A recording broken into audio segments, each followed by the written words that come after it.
नमस्कार सर्वांना. तर आज व्हिडिओ बनवायचा मुद्दा असा आहे की मी खूप वेळा विचार केला.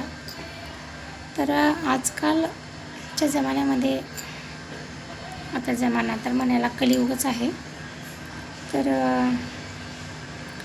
असे मी आज बहीण भावावर बोलणार आहे. कारण बहीण भावाच्या नात्यामध्ये लहानपणापासून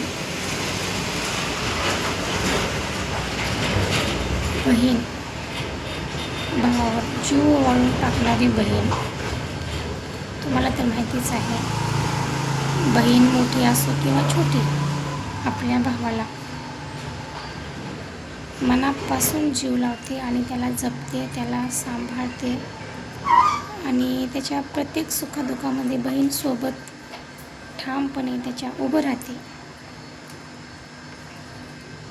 लहानपणापासून बरं का. पण अचानक काय होतं, बहीण भावाचं नातं संपतं. तर ते कसं संपतं, कशावरून संपतं, याचं पण कारण तेवढंच गंभीर आहे. आजकालच्या बहिणींना भावापेक्षा भावाची जायदाद भारी वाटते आणि बहीण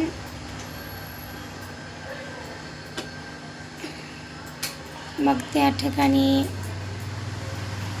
भाऊ मोठा असो किंवा छोटा असो, गरीब असो, असं श्रीमंत असो, नाही का. पण बहिणीचं लक्ष फक्त काय असतं, बापाची संपत्ती जशी तुझी आहे तशीच माझी आहे.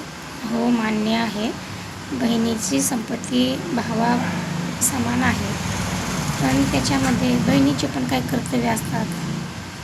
ज्या ठिकाणी बहीण आईबापाला कधी 1 रुपयाची गोळी आणून देत नाही, कधी आईबापाचं सुखदुःख करत नाही, अशा बहिणीला कसा अधिकार द्यायचा,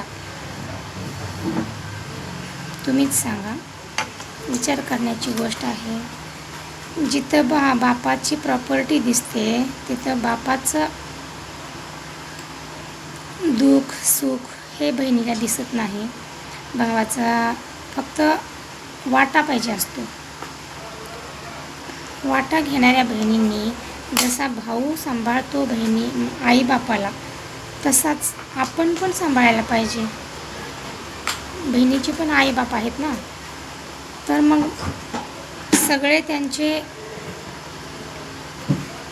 आपण म्हणतो ना की फक्त अधिकार घ्यायला पुढं आणि त्यांचा सांभाळ करायचं म्हणलं की आपण मागं राहायचं आणि फक्त अधिकाराला पुढं राहायचं. जसा तुझा आहे तसा माझा आहे.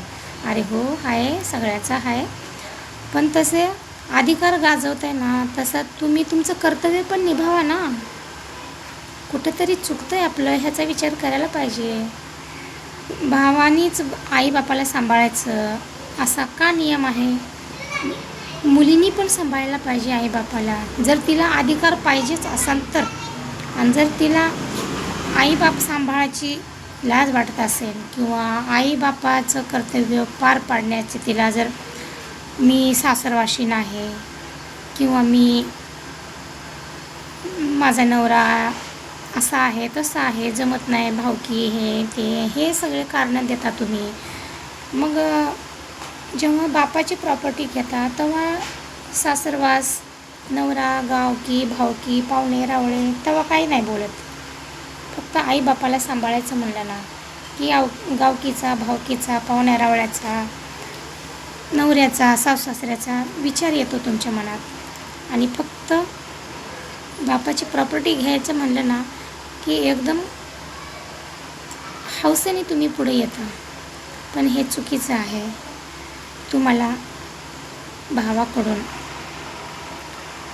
बहिणीचं काय असतं, माहेरघर म्हणजे बहिणीचं फक्त बहीण सुख आहे, दुःख आहे, सण आहे, वार आहे, अशा कारणाप्रयोजनामध्ये बहिणीला माहेरकडून मोठेपणाने जे काय तिचा तिला